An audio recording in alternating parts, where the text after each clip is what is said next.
Hi guys, good morning. I'm Luigi from 𝗟𝗡𝗦𝗬𝗠𝗡, and welcome to Travel Tip Tuesday. It is like travel school, but in bite-sized chunks.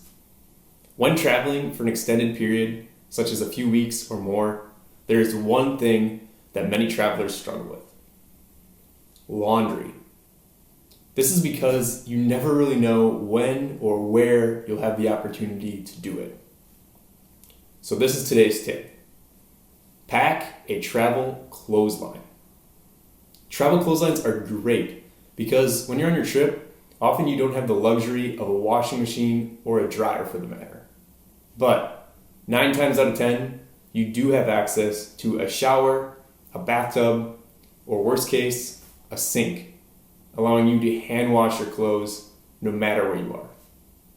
Then after they're clean, use a travel clothesline like this and let them air dry out.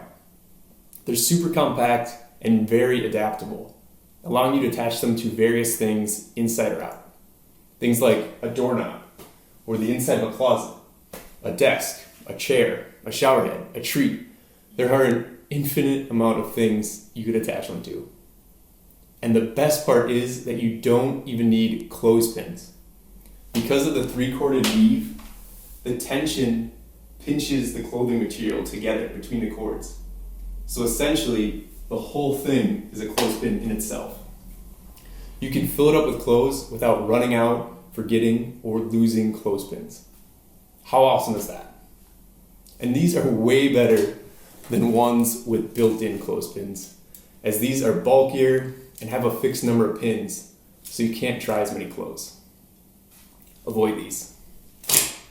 If you want suggestions for travel clotheslines, I have links to my favorites in this video's description, as well as shampoo that makes for great laundry detergent.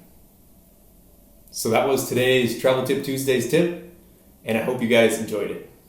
If you did, please click the subscribe button now, and you will get a new travel tip every Tuesday that'll help you pack less, carry less, and experience more on your trips. I'm Luigi from 𝗟𝗡𝗦𝗬𝗠𝗡𝗟.